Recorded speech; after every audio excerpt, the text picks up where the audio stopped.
Hi, I'm Tizana. My parents told me they hated everything about me, and then told me to leave. So I did. I packed my things, walked out the door, but left the rent, the lights, and the truth behind. They thought I'd disappear quietly. But what if I told you that the real story didn't end when I left?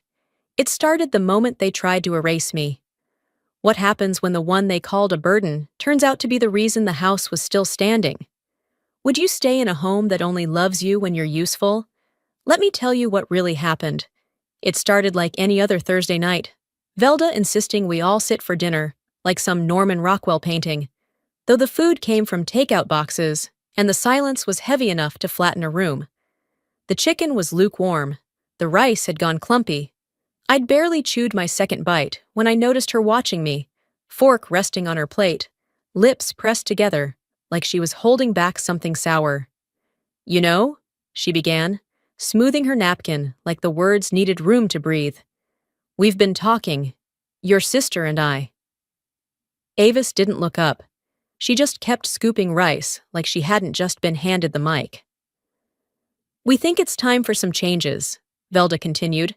Your sister's stepping up more lately, helping out, taking initiative. My stomach clenched, not because I didn't know where this was going, but because I did. You've been drifting, Tizana. Working from home, all these freelance gigs. It's not sustainable. She smiled, the kind that never reached her eyes. Maybe it's time you consider other arrangements. The fork in my hand stalled mid-air. Other arrangements? Avis finally chimed in, still not meeting my eye. It's just that it's a lot. You've been here for a while, and honestly, you don't really seem happy either. Maybe it'd be good for everyone. Malcolm didn't say anything. Not then. Not ever, really.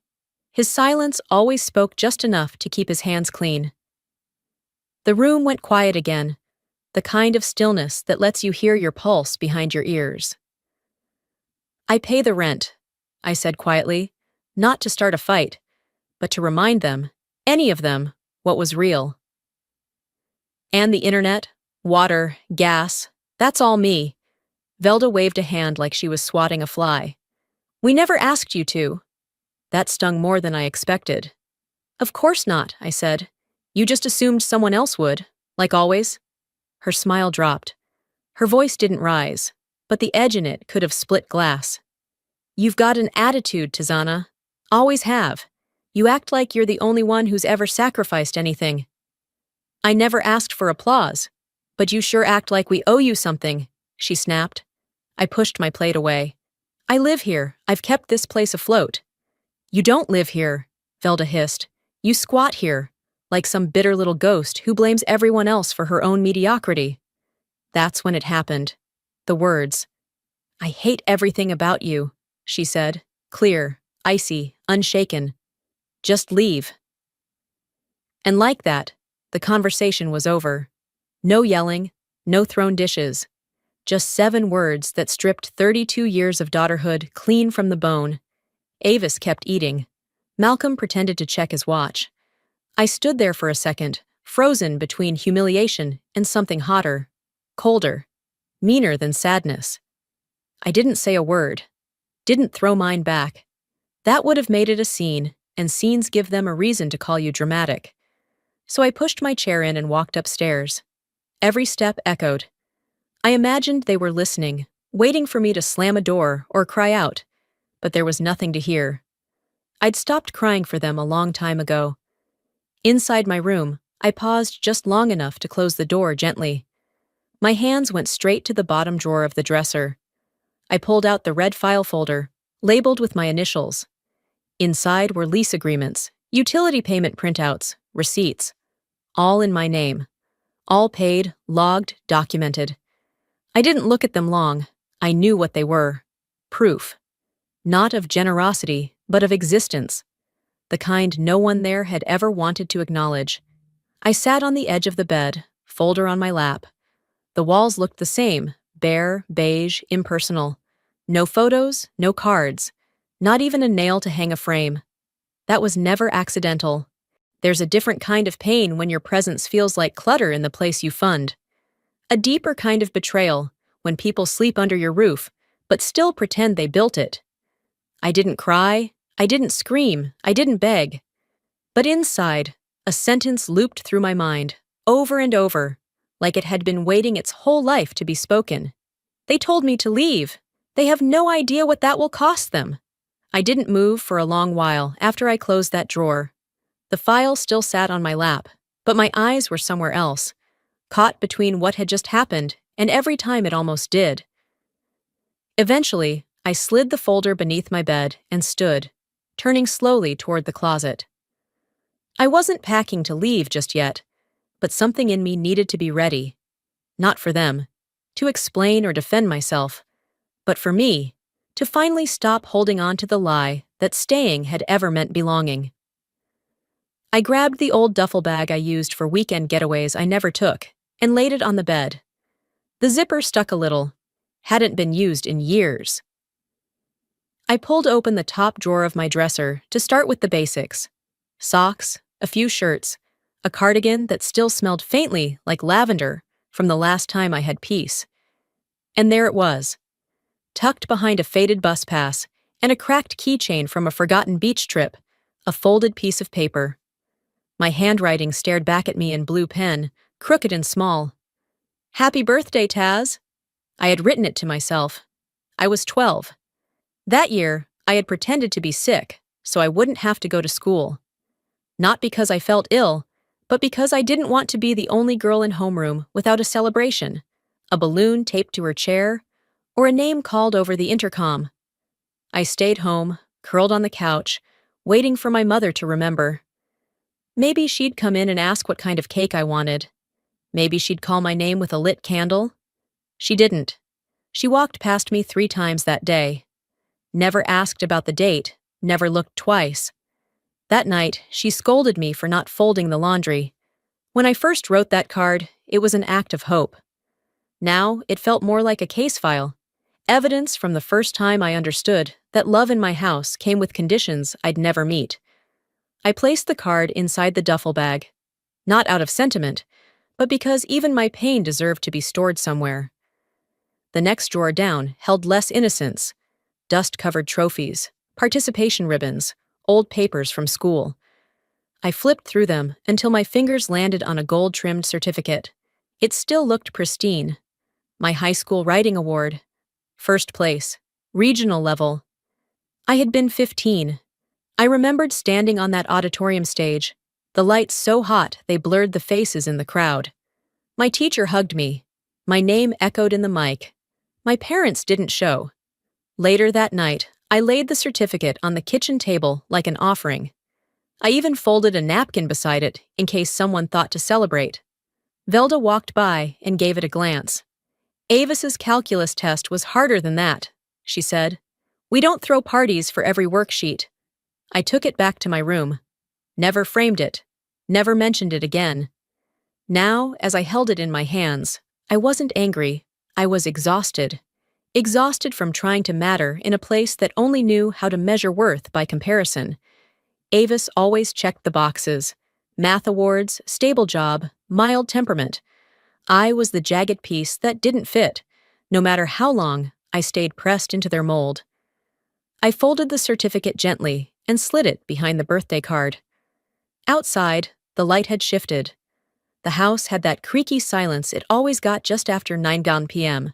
When the dishes were done, the TV mumbled in the other room, and no one thought to knock before barging in. I sat back on the edge of the bed. My duffel was half full, though I hadn't packed anything important yet. Not the laptop I worked from, not the books I read to remember I existed outside this address. Just clothes, paper, and memory. And still, the room felt lighter than it had in years. I looked at the walls, still blank. Not a photo, not a pinned-up schedule, not even a nail. They'd stayed that way for a reason. You don't decorate a space you know can turn on you.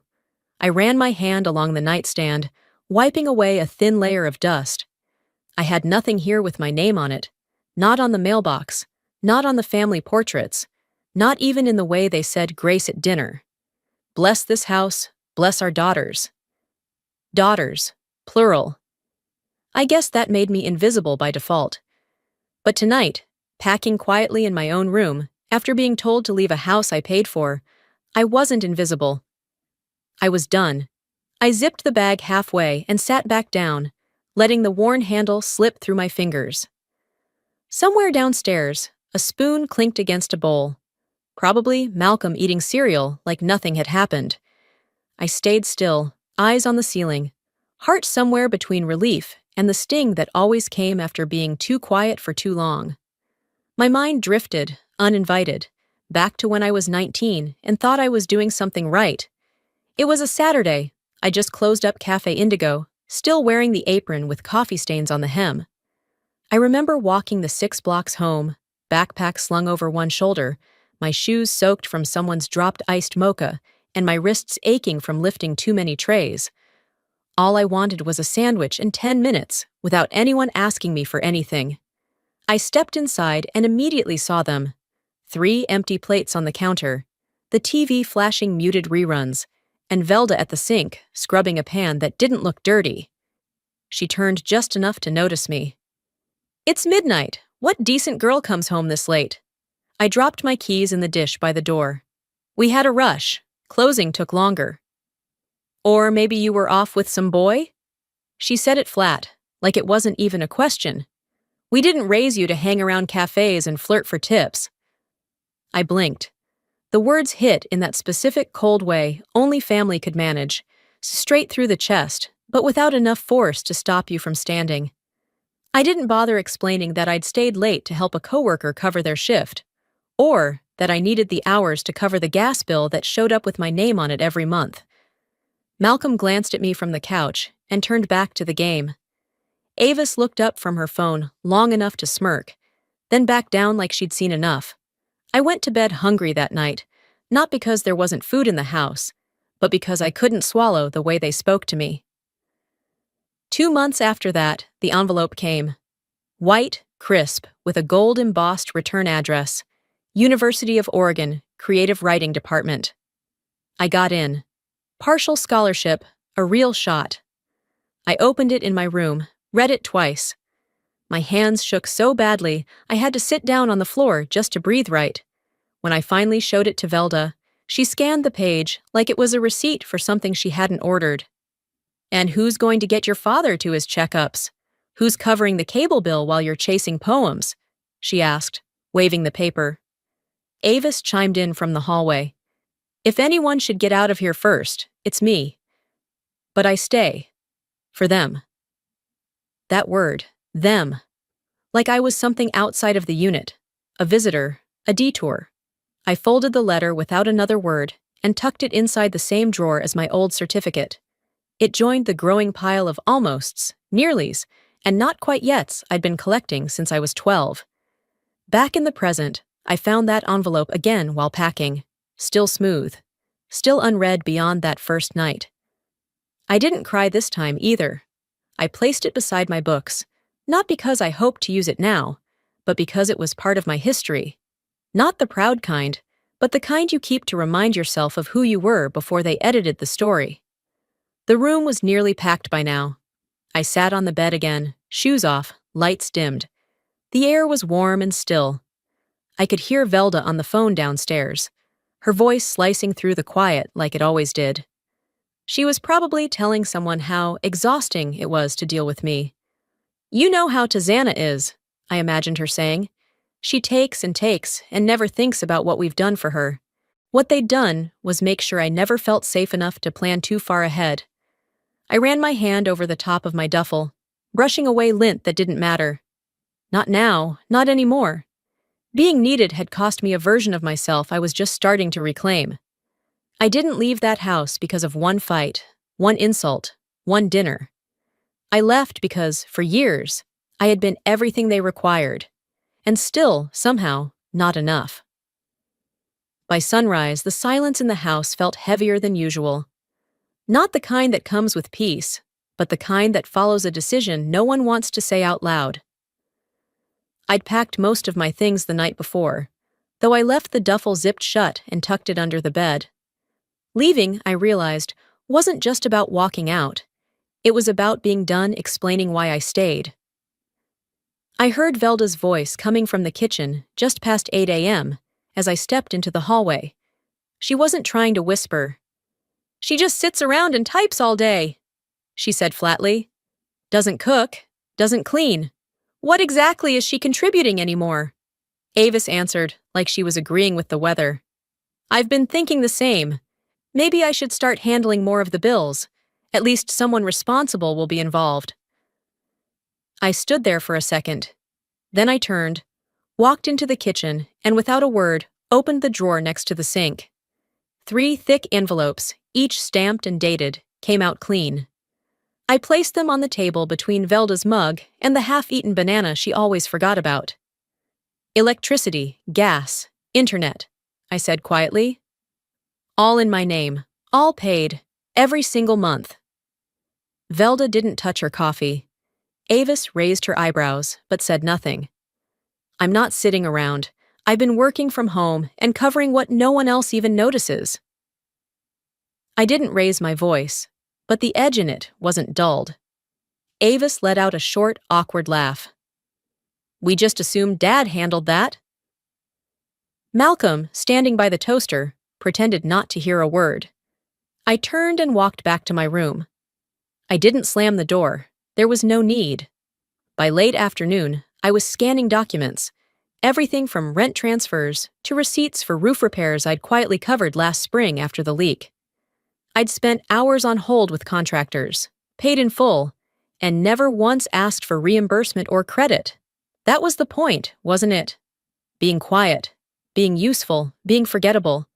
I opened the same drawer that held the envelope from Oregon, slid everything else beside it, and then pulled out a small flash drive from my desk, labeled it contingency. If they wanted to keep pretending I was the burden, they'd have to do it without the paper trail saying otherwise. I didn't confront Velda or Avis after that morning. Instead, I watched them move through the house like I'd vanished, like my voice at breakfast hadn't echoed down the walls. The day passed in that weird, stagnant way some days do. Not fast, not slow, just waiting. And then, later that evening, as I passed the fridge to grab a glass of water, Velda looked up from her crossword and asked without blinking, "Could you grab groceries tomorrow? Milk, eggs, that gluten-free cereal your sister likes." I nodded. I didn't argue, but I didn't forget. That night, I opened a new spreadsheet and began itemizing. Gas, internet, water, house repairs. I cross-checked each with bank records, printed proof, scanned every receipt. I wasn't going to let them rewrite history again. My room became more than just a place to sleep. It turned into my archive. Every forgotten expense, every silent thank you that was never said, every ounce of labor they attributed to someone else. I cataloged it all. And still, it didn't feel like revenge. It felt like truth. Finally written in ink instead of swallowed whole. Of course, that wasn't the first time I'd been erased. Last year, when Velda had surgery, just a routine outpatient procedure, I was the one who drove her to the hospital at 6 a.m. I waited alone in the hallway for 5 hours, picked up her prescriptions, made sure she had soup in the pantry, helped her upstairs without once being asked. 3 weeks later, a hospital satisfaction survey arrived in the mail. It was addressed to Avis. When I mentioned it, Velda shrugged. "You were just there because Avis had to work. She's the one who takes care of things." I didn't say anything then, but I started saving receipts after that. All of them. That wasn't about money. It was about memory, about having a record when they eventually tried to make me disappear again. Back in the present, I sat cross-legged on the floor, laptop open, folders sorted into piles around me. The weight of what I carried wasn't just financial. It was the weight of being the quiet one, the one who filled in gaps without leaving fingerprints, the one who held up a house that called her a guest. If they wanted to keep calling me selfish, dramatic, too much, not enough, they'd have to do it while staring at a spreadsheet that told a different story. I leaned back, stretched my spine, and looked toward the door. "I don't need a fight," I said aloud to the quiet, "but I'm not walking away empty-handed either." Dinner started off quieter than usual. Not awkward silent, just rehearsed. Velda set out her mismatched dishes like we were hosting royalty, not Marlene and Chuck from next door. They were the kind of neighbors who always waved too hard and asked too many questions, but Velda liked them. They validated her stories. I took my usual seat at the far end of the table, not quite close enough to be part of the conversation, but close enough to be observed. The small talk floated around like warm air from the oven. Weather, traffic, how Chuck's cousin's dog had some surgery in Reno. I nodded when appropriate, smiled once. Then came the question. "So, Tazana," Marlene chirped, "what is it you do these days? Velda said you work from home?" My fork paused mid-air. I opened my mouth to answer, but Avis beat me to it. "She works online," she said with a chuckle. "Not sure if that's code for nap-time entrepreneur or part-time Pinterest consultant." The table laughed, nervously at first, then for real. Chuck nearly choked on his roll. Velda didn't stop her, didn't even glance my way. And Malcolm? He kept buttering his bread like he was spreading silence itself. I swallowed the heat that rose to my chest. My eyes found Avis. She looked proud of herself, basking in the moment. I stood up slowly. "Excuse me," I said, barely above a whisper. No one asked where I was going. Upstairs, I went to the drawer beneath my bed, the one that held more truth than this entire house combined. I pulled out the envelope I'd prepared days ago, just in case.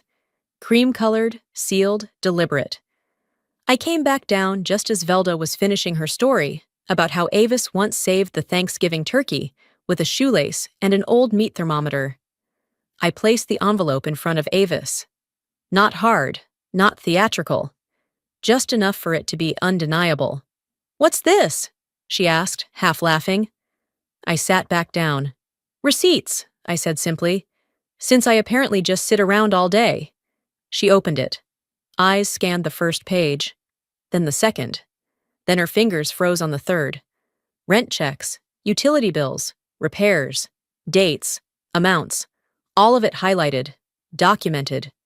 Velda reached across the table to pull a page closer. Her smile had dropped so far, it might have fallen off her face entirely. "I don't understand," she said quietly. "You don't have to," I replied, "but you might want to keep reading." Avis flipped one more page, then scoffed. "This proves nothing." "It proves everything," I said, locking eyes with her. "If I ever walk out, so does the lease. So do the lights, the heat, the roof that didn't leak this winter." Chuck cleared his throat. Marlene blinked like she'd walked into a movie halfway through. Velda's voice cracked the silence. "You didn't need to do all that, Tazana." "No," I said. "I needed to survive." For the rest of dinner, no one picked up their forks. Later that night, back in my room, I added a new label to my file folder. Delivered. The envelope wasn't a warning. It was a beginning. I opened my laptop and updated my list. Not out of spite, not even out of pride. Just clarity. Item after item, cost after cost. It wasn't about money. It never had been. It was about presence, proof, making sure I couldn't be erased again. As I typed, the sound of laughter downstairs drifted upward. It was forced now, clipped. The kind that fills space when people don't know what else to say. I didn't go down to say goodnight. I didn't have to. Some things, once opened, don't fit back in their envelope. By morning, the tension from the night before had settled into the floorboards. It wasn't loud or dramatic. It was the kind of stillness that hinted someone had decided they were owed a war, but wanted it to look like an accident. I left for coffee around 9 a.m., walked the 4 blocks to the corner cafe. No headphones, no phone. Just needed space that didn't have my name whispered in it. The line was short. I ordered black, no sugar. Something sharp to cut through whatever was stuck in my chest. I sat by the window and drank half of it too quickly. Burned my tongue a little. It made me feel real. By the time I got back to the house, it was nearing 10. The sun had shifted just enough to make the hallway feel different, longer somehow. I paused at my bedroom door. It was cracked open. I hadn't left it that way. I pushed it open with the edge of my foot. From a glance, nothing looked out of place. But then I saw the folder on my desk. One corner peeled up. The contents weren't as neatly stacked as I'd left them. One envelope was partially torn, like someone had started to open it but thought better halfway through. My laptop's power cord had been yanked from the wall. It dangled off the side of the desk, just above the floor. I walked in slowly, set the coffee down on the windowsill, checked my drawers. The second one had been rifled through. My receipts were slightly bent at the edges. Two files that had been labeled and sorted now sat flipped and exposed, like someone had gone looking for the wrong thing and left everything else broken in the process. Nothing was missing, but everything felt taken. I stood there, hands still, letting the violation bloom without panic. No yelling, no shaking fists, just a cold understanding. My space had become their hunting ground. I didn't slam anything. I didn't even close the door right away. I just gathered the disheveled documents, restacked them neatly, and sat at my desk in silence. It was almost noon when I walked downstairs. Velda was at the stove, pretending to stir something that didn't need stirring.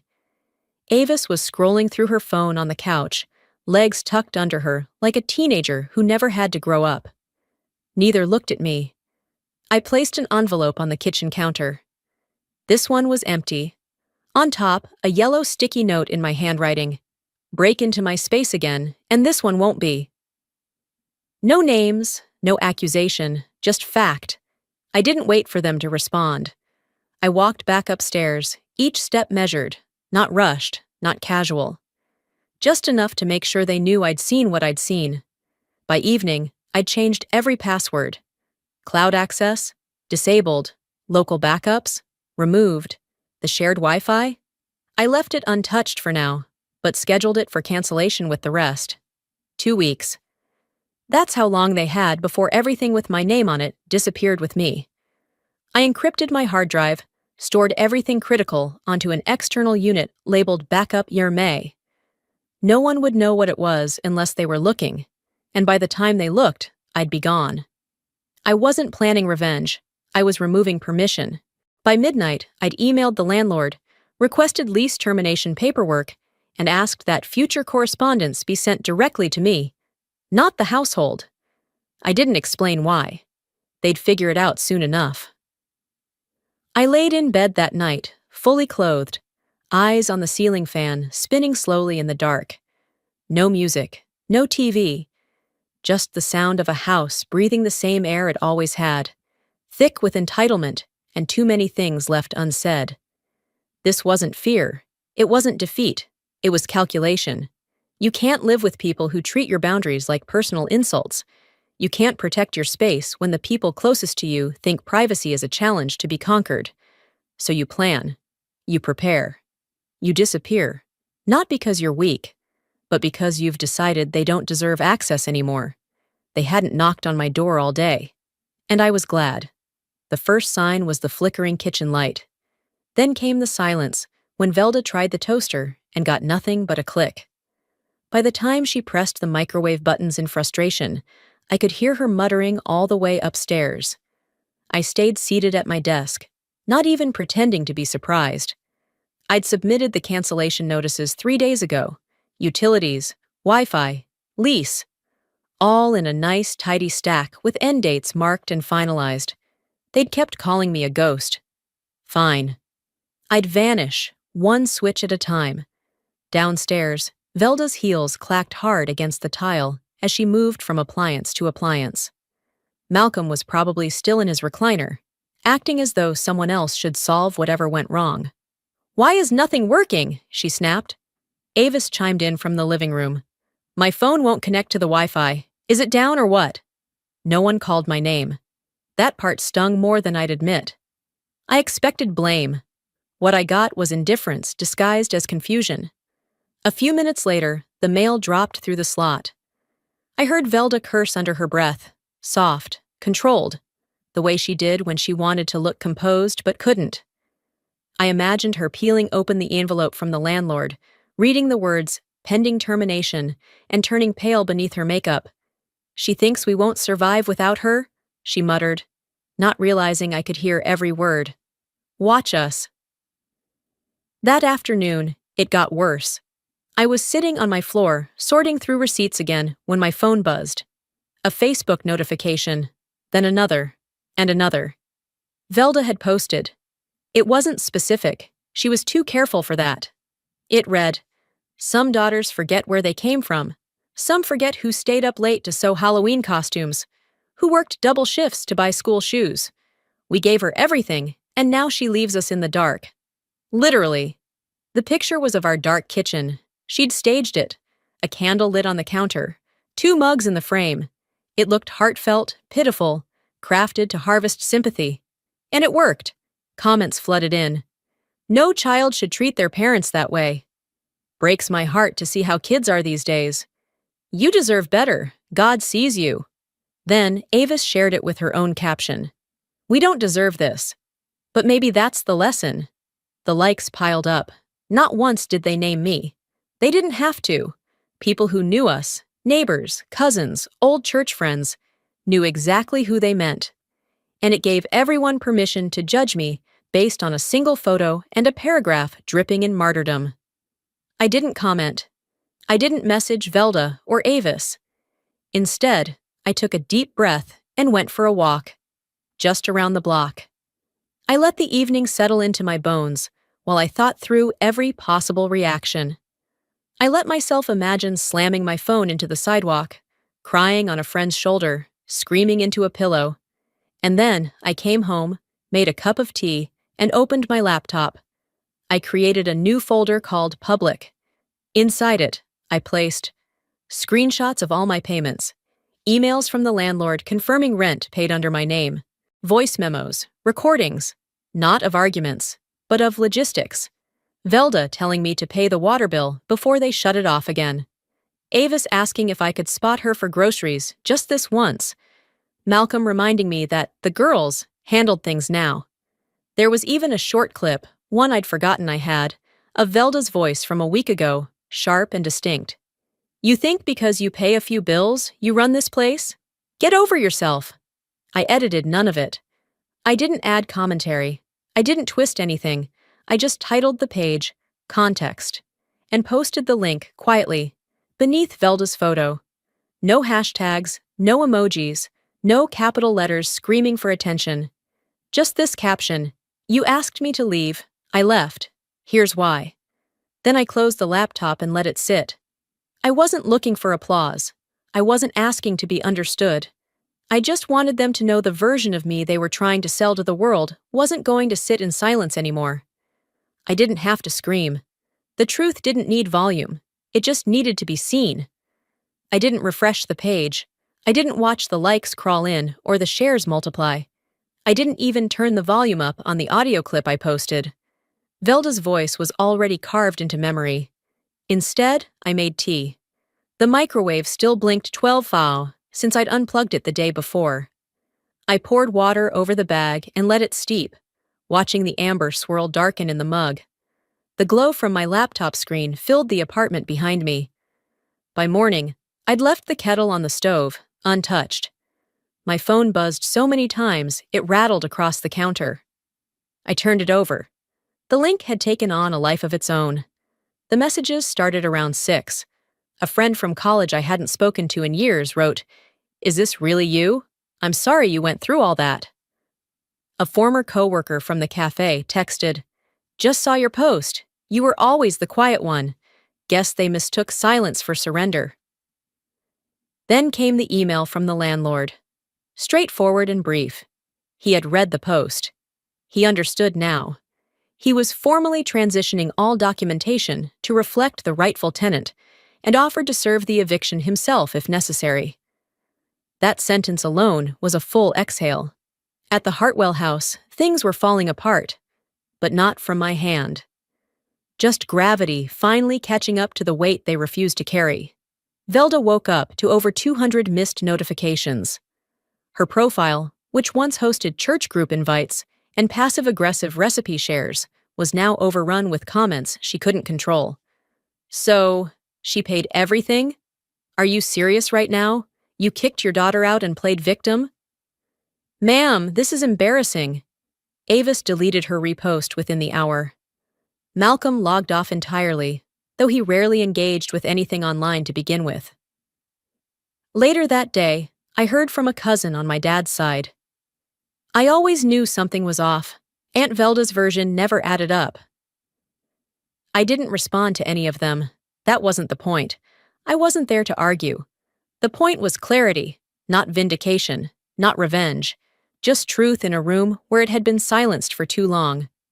The audio clip, just 12 seconds, was undeniable. Velda's voice, sharp and steady. I hate everything about you. Leave. No filter, no edits, just her own words, raw and permanent. She tried to post a rebuttal, a long-winded paragraph about the dangers of online storytelling and not believing everything you hear, but it got buried before anyone noticed. It didn't matter. The internet had already done what I couldn't, held up a mirror. That night, I left the apartment and walked to the corner bodega for a sandwich. On my way back, a stranger passed me and nodded. Nothing dramatic. Just that slow, familiar recognition of someone who'd seen something and silently said, I get it. I slept well for the first time in weeks. A few days later, I was invited to speak on a podcast about adult estrangement and family trauma. I hesitated at first. I didn't want to become someone else's cautionary tale. But then, I thought about all the women like me, women who stayed too long, said too little, paid too much, and left with nothing but bruises no one could see. So I went. The studio was tucked behind a bookshop, warm, worn in, full of the scent of paper and coffee. The host greeted me with a hug and a tea I didn't ask for, but she got it right. Earl Grey with a splash of almond milk. We didn't start recording right away. She let me settle in. When we did begin, she asked gently, Why didn't you fight harder to be loved? I didn't pause. Because some fights aren't worth the bruise, I said. And some people only love you in the shape they need you to be. I stepped outside that shape. They didn't follow. She nodded. Quiet.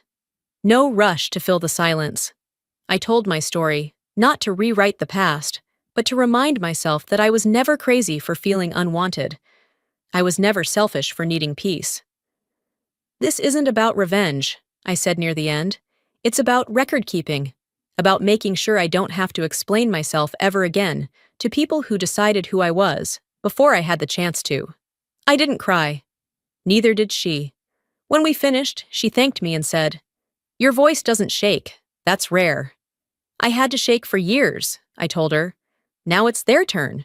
When I stepped out of the podcast studio, the sky had already turned that late evening shade of gray-blue, soft enough to make the city look kinder than it really was. The streets were calm. No one recognized me. I liked it that way. 2 weeks passed. I didn't post again. I didn't need to.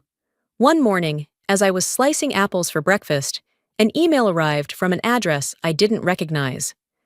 The subject line read, Curious question. Inside was just one line. Is this the daughter you were ashamed of?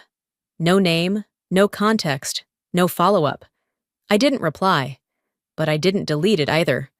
I filed it in a folder I now labeled Affirmation. Next to screenshots, thank you messages, and one line I'd copied from a comment. Your silence was strength. They mistook it for guilt. Meanwhile, the house I once paid for had gone quiet in ways I'd never imagined. Velda and Avis packed their lives into cardboard boxes without help. There was no shouting this time, just tape ripping and things being wrapped in old towels. They'd sold the house quickly, below market, probably out of pressure, or shame, or both. Malcolm moved into a co-op for seniors, quietly disappearing into a place where no one asked what he used to ignore. The neighbors didn't gossip aloud, but they kept their distance. A few women from the church unfriended Velda. The community didn't cancel her, but it stopped offering her an audience. No one mentioned my name. But when they looked toward the house, I saw it on their faces. Back in my apartment, life had shifted into something steadier. My basil plant grew faster than I expected. I spent mornings tending to herbs on my tiny balcony, sipping tea with the kind of peace you don't fully appreciate until you've lived without it. One afternoon, I opened an email from my Aunt Marla, my mother's older sister. We hadn't spoken in almost a decade. The message read, "I saw what happened. I know this family. And I'm proud of how you carried yourself. That took more grace than I ever had." I didn't respond, but I printed it, pinned it behind a cupboard door, out of sight. No need for frames or wall space. Just quiet validation, tucked where I'd see it when I needed it. I never made a big speech, never told the internet I'd been healed. Some days, I still felt like a splinter stuck in my own skin. But I no longer apologized for taking up space. Saturday mornings were my favorite now. I started volunteering at the Midtown Community Center, teaching digital literacy to older women, some widowed, some divorced, all looking for a way to FaceTime their kids or pay bills without relying on anyone. That week, I sat beside a woman named Linda. Her hands trembled as she tried to join her son's video call. When the screen flickered to life and his face appeared, she froze, eyes wide with disbelief. "You're really there," she whispered to the screen. After the call, she turned to me, tears caught in the corners of her smile. "I haven't seen him in 4 years," she said. "He lives in Michigan now, got married. I didn't even know he shaved his beard." I nodded, squeezing her shoulder. "I know how it feels to be erased. Let's make sure you're seen." She didn't say thank you. She didn't need to. The look in her eyes was enough. Later, as I cleaned up the chairs and packed away the tablets, I thought about all the roles I used to chase. Good daughter, quiet one, the fixer. None of them fit me anymore. I didn't need a label now, just space, and quiet, and the knowledge that I'd made it through the fire without needing to burn anything down in return. My family didn't call. I didn't wait. Some silences are less about absence and more about peace. Before we wrap up, I want to speak directly to you. Yes, you, the one who stayed with me through every quiet battle, every page of this story. If there's one truth I've learned, it's this. Silence isn't always weakness. Sometimes it's strategy. Sometimes it's protection. And sometimes it's survival. There's a difference between being quiet and being invisible. For years, I thought I had to choose between speaking up and keeping peace. But peace that costs you your voice is just a prettier kind of prison. Walking away wasn't about giving up on my family. It was about choosing not to give up on myself. And maybe, if you've ever been told you're too much or not enough, if you've ever had to gather the strength to leave what no longer sees you, then you already understand. So let me ask you this. Have you ever stayed too long somewhere that stopped feeling like home? Do you think loyalty should have limits? And if you've ever walked away quietly, how did you find the courage? I'd love to hear your story. Drop it in the comments, even if it's just a word or an emoji. And if this story spoke to you, if it stirred something inside your heart, leave a comment with a 1, or let me know what city you're watching from. If you didn't connect with the story, I want to hear that too. Tell me what missed and where you're tuning in from. This space is for real conversations, and I read every word. If you'd like to hear more true, human stories that speak to the heart, don't forget to subscribe to the channel and turn on notifications so you never miss a chapter. Your story matters, and someone out there needs to hear it. Maybe not today, but one day, just like you needed to hear mine. Until next time, be seen, be safe, and never apologize for the space you take up.